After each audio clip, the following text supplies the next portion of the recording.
A city ordinance in Cheney has some EWU students, parents, and landlords shaking their heads. The ordinance says that in residential areas, no more than 2 unrelated people can live together in a house. And the city has the power to evict students who break the rules. KXLY4's McKay Allen live in Cheney tonight. And McKay, are they actually evicting students? Yeah, they are. We talked to some students today who were evicted, and even though 35% or so of the population of Cheney are Eastern Washington University students, there are still some areas of the town where they really can't live. 4-bedroom house, 4 of us. Worked out great. Jamie Carbon and her 3 roommates lived in this house, just blocks from Eastern's campus, for a year and a half. Now, they don't. Beginning of January, they're like, well, we're kicking you out, so we had a month to find a place. Unbeknownst to Jamie, her roommates, their parents, and their landlord, they were breaking the law. See, the house is in an R1 single-family home area, the yellow area on this map. And according to a Cheney ordinance adopted in 2003, in those areas, a maximum of 2 unrelated people can live together. In other words, any more than 2 students living in a single-family house is illegal.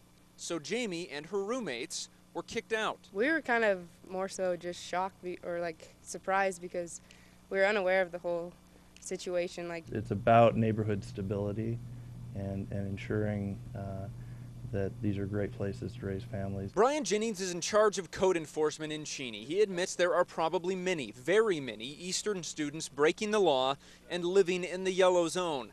But the rule is rarely enforced. I mean, is it almost a don't ask, don't tell with how many people are living in a house? Well, I would say it's a resource issue. It's not about a don't ask, don't tell. You know, it's complaint-based is what it is. The only time they actually kick students out and enforce the law is when someone complains. In Jamie's case, the complaint a neighbor made was simple.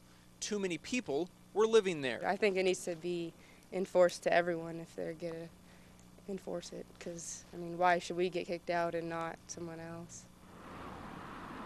Now, the city of Cheney says that several other college towns, a lot of other college towns, have similar zoning rules when it comes to student housing. We checked, and as many phone calls as we can make this afternoon, they're right. But some of the rules, especially the ones here in Cheney, are far more strict than in other towns. For example, in Pullman, 3 students can live in residential housing. In Cheney, it's 2. Reporting live in Cheney, McKay Allen, KXLY4 HD News.